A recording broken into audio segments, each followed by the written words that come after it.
Hey there, welcome to another episode of Cooking with Violet Vixen. Little bit delayed, but not too far delayed. This one is called risotto with artichoke hearts. Here's what we need, and we're going to serve 4. We're nearing the end of my little Italian book, and I'm very happy that sometimes I do cook dishes like risotto, because when I don't have energy to cook and I haven't been working where I can make food, it's really good if I've got something in the fridge. Risotto is good for that reason, because you got rice and you got everything in it.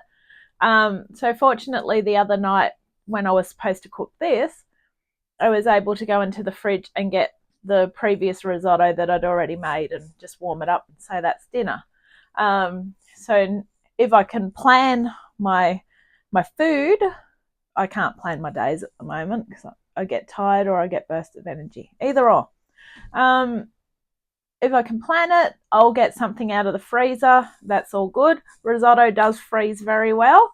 And when I heat it on a very low temperature for about 5 minutes, and it cooks it right through.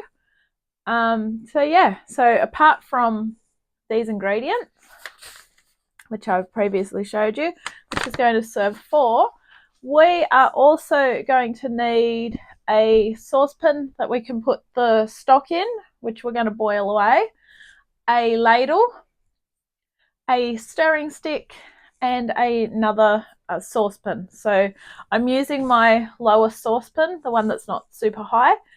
But yeah, come on in. I'm going to show you the rest of the ingredients. So while risotto can be a little bit time consuming to cook, the previous one that I did was one that was in the oven, but that still took a while. However, it's very tasty. And as I say, you've got your rice and everything with it. So Italians are not just known for pasta. They do a lot of risotto, which is why I've been choosing a lot of risottos lately, to give me different variations as well. And I'm on a very tight budget at the moment. So when I can make risotto that I know is going to freeze well, and I don't have to pay for extras like meat and things like that, it's really good. So it's a good budget dish. If you do not like artichokes, I would suggest that you maybe swap them out for asparagus or something else in a can. And the only reason why I say a can is because with the artichokes, we were supposed to get a 225 gram can. I had to go into Woolies just to buy those. But what we're doing is you drain it. You do not get rid of the liquid, because we need the liquid as well. So this is why I say, if you're not going to use that, the artichokes, you'll need something else that has a liquid with it that you can cook with. I probably wouldn't recommend kidney beans or chickpeas or something like that, because that liquid might be a little bit too heavy. So maybe say peas. I know they come in a can, or asparagus is the main one I can think of, I'm sorry. Or just use maybe mushrooms and put a little bit of extra water in. Whatever you fancy. So that's our first ingredient. So I am using extra artichoke, but it doesn't matter, because my theory is, while I'm making it and I know I'm going to be freezing it, it's more portions in the freezer, which is better for me until I go to defrost it. 1 tablespoon of olive oil, 3 tablespoons of butter, 1 small onion finely chopped, 280 grams of risotto rice. Now, risotto rice is a Borio rice. 1.2 litres of simmering vegetable stock. It is not simmering yet. So there's a litre of water in here, and there's 200 mils in there with the stock. So I've made that up with stock powder and water. Now, normally if I only need a litre, I'll just buy the 1 litre cardboard carton of it, but today, because it's a little bit more, I've made it up with, I've got stock powder, I may as well use it up. Salt and pepper, good to see them get a mention. There they are. 85 grams of grated parmesan. That's what gives it that yummy cheesy taste. And fresh flat leaf parsley to garnish. Now that's been in the freezer, but it doesn't really matter because it's going on something hot anyway, and it's just going to end up looking like that. All right, so first of all, you would have, so open up your tin of artichokes or whatever you're having, drain it and reserve the liquid, and then cut your artichokes or whatever up, just so that they're not huge, because once you open that can, you'll actually see there's not many in it, but there's they do need to be chopped up. Okay, so into that little saucepan, I'll bring it over. It doesn't actually say to not add the what do you call it, the juice, but I'm going to put it in with the stock anyway, because it does say that later in the recipe it tells you to be adding that as well. So we're going to put all of this in. Now what I will do is I will put this in first so that I can deglaze the jug. No, it actually, I thought that was a little bit what do you call it, not crumbly, the opposite of crumbly, that one, but it's all good. So we're going to put that one on.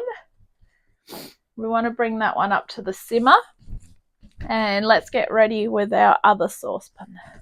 So first of all, I always like to spray everything that I know I'm going to wash up, and I probably will end up just putting this straight in the fridge until I'm ready to divide it up. But the good thing about this particular saucepan is I can put a lid on it, and it's not too tall to go in the fridge. So the stock's coming to the boil. So 1 tablespoon of olive oil in here. No, I don't want to use all olive oil up yet. I'm going to buy it when I absolutely need to. Very expensive, and it does last a long time though. But go back to the first part, it's very expensive. Now we also want 2 tablespoons of the butter. Now because I measured it out and sort of clumped it together, it's easier for me. 1 and 2. So reserve that one. That's going in at the end, in case you're wondering. We're going to add the onion and cook gently, stirring occasionally for 5 minutes. Do not brown. Okay. So chop it up as fine as you can. I hate cutting onions, but they're an essential part of most recipes. And would you believe, fun fact, when I used to cook for with the family, when my dad was with us, he didn't like onion. He liked anything that I cooked, but he didn't like onion. So I always had to cook the onion separately and then add it in at the end. I think it just disagreed with him. So he never liked onion, but it's funny because I like onion and everyone else did like onion. But I always remember having to cook the onion separately so that it wouldn't go into the dish. So sometimes it sort of makes you think, I'm putting it in the dish. I won't get in trouble. So give that a good stir. Also the good thing about this dish is there's not many ingredients in it. So, yeah, I still ran out of energy to cook it on Friday night though. So it's a little bit annoying when I run out of energy, but it happens.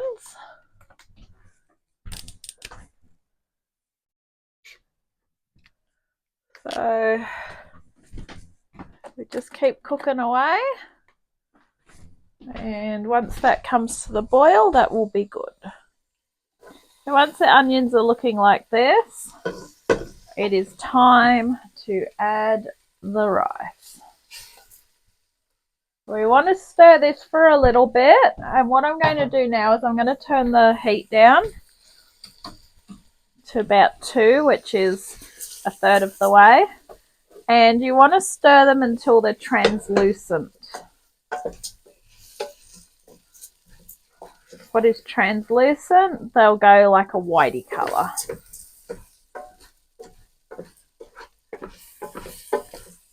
And we're just coating them in the olive oil, butter, and the onion juices that have come out of the onions while they were sweating. That was called sweating the onions. All right. Oh, for those that are watching MasterChef, I didn't get on it, but apparently this year they've decided that they're bringing back former contestants, and so I guess I've got to try again next year. So yeah, never mind. I always sort of get to the stage where I'm like, well, I can't financially afford to do it or whatever anyway, so it just gives me an extra year of practice, I guess. And I guess the more episodes I get on here, the better, because it's sort of building it up as well. Building up my cooking resume. Because you sort of have to tell them what you've been cooking and what you like cooking as well. All right. Let's get our ladle, and one ladle at a time. So what I like to do is sit them right next to each other. And stir it, and then once that's absorbed, we do it again. Have a little look. See the liquid. Once we absorb all that, we're going to do another ladle. So it does get a little bit repetitive, but I've got to get used to being repetitive with other stuff that I do. So yeah, when you repeat things, they become easier to you. A little bit more stirring. All right.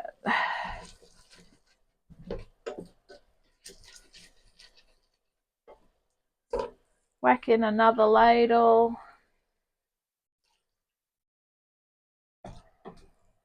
Should be fairly quick today, this one.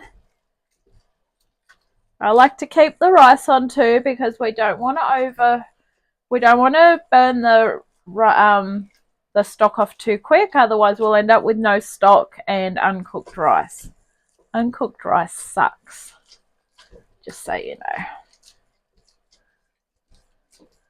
All right, so keep going. One ladle. Once it's gone, add another one, and I'll see you soon. Okay, the last ladle full's in. So with that last ladle full, you want to add in the artichokes. What we basically want to do now is absorb the rest of the liquid, and then we're going to remove it from the heat.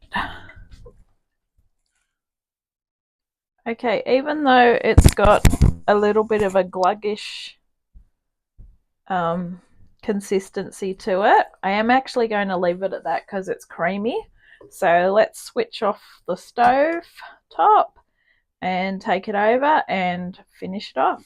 So our final steps are add the remaining butter, which was the last tablespoon. We're going to give that a good stir through.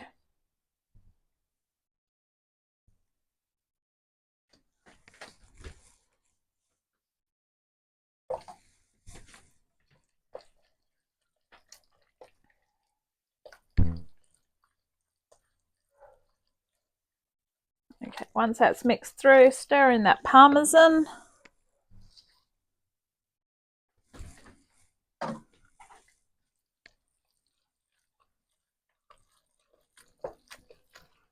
season it with your salt and pepper once that's all mixed through.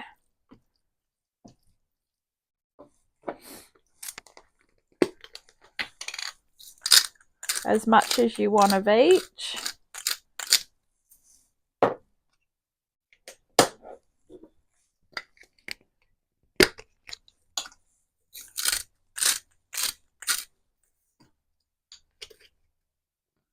I prefer more pepper than salt, but that's to your liking.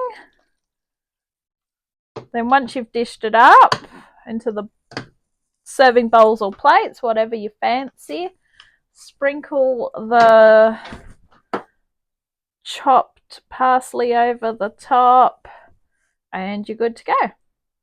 Thank you for watching this episode of Cooking with Violet Vixen. This has been risotto with artichoke hearts. Enjoy, and I'll catch you on the next adventure.